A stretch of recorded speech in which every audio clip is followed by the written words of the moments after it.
আমি আজকে তৈরি করব কাতল মাছের ঝোল। সামান্য একটা আলু দিছি আর কি। তো এটা হচ্ছে আমার মায়ের কাছ থেকে শেখা রান্না। তো মা দেখতাম গ্রামে বসে এরকমের রান্না করছে, সেই রান্নাটাই আজকে আপনাদের মাঝে শেয়ার করব। খেতে কিন্তু অনেক মজা হয়েছিল মাশাল্লাহ, আর দেখতেও সুন্দর, দেখেন কত সুন্দর। তো আসলে আমি কিভাবে রান্না করলাম সেটা দেখতে হলে কিন্তু আমার পুরো ভিডিওটা দেখবেন, একবারে স্কিপ করবেন না। তো প্রথমে আমি দেখেন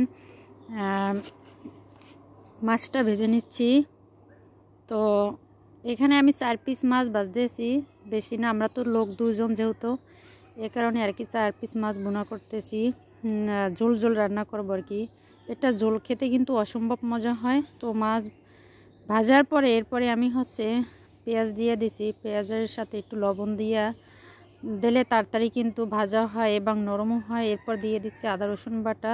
তারপরে হচ্ছে এগুলো আমি একটু তেলের মধ্যে ভালো করে কষাইতে হবে যাতে গন্ধটা না থাকে আর কি। তো এভাবে হচ্ছে আমি রান্না করি, আর বিশেষ করে আমি মার কাছ থেকে রান্নাগুলো শিখেছি কম বেশি আর কি। তো যখন আমি স্টুডেন্ট অবস্থায় ছিলাম তখন কিন্তু একবারই রান্না বান্না পারতাম না আর কি। তো আসলে চোখের দেখা মানুষ কিন্তু অনেক কিছুই পারে, আর আমার রান্না বান্না করতে করতে এখন একটা আন্দাজ হয়ে গেছে, চোখের আন্দাজ আর কি। ওই আন্দাজ মতোই আমি এখন রান্না করতে পারি। বেশিও কোনো কিছু কম হয় না, বেশিও হয় না, মোটামুটি হয় আর কি। আর আমি যে পরিমাণ লবণ টবণ দেয় একবারেই সব কিছু হয়ে যায়, ঝাল মশলাপাতি সবই হয়ে যায় মাশাল্লাহ। তো এরপরে দেখেন আমি হচ্ছে হলুদ মরিচ, তারপরে দিয়ে দেবো হচ্ছে একটু ধনিয়ার গুঁড়া। তো আসলে আজকে কিন্তু কাঁচা ধনিয়া ছিল না, যার কারণে হচ্ছে আমি এভাবেই রান্না করতেছি। আর আসলে রান্নার আর্ট আপনার নিজের কাছে, যেভাবে আপনি নিজে রান্নাটা করতে পারেন।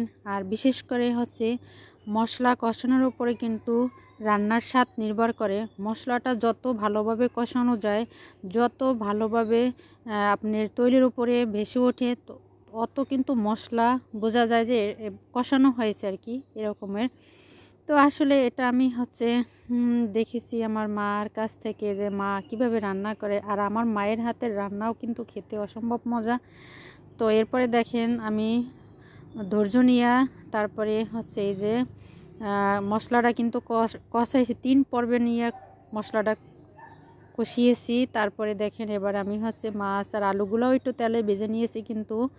তো আসলে এরপরে আমি দিয়ে দেব পর্যাপ্ত পরিমাণে মৌ আর কি।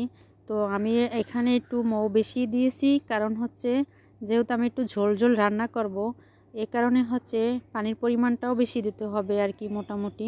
তো এরপরে আমি হচ্ছে মিডিয়াম লো হিটে একবারে ঢাকনা দিয়ে পরে কিন্তু আস্তে আস্তে করে রান্নাটা আমার কমপ্লিট হয়েছে। এই তো দেখেন মাশাল্লাহ, স্বাদের ঝোল ঝোল কাতল মাছের ঝোল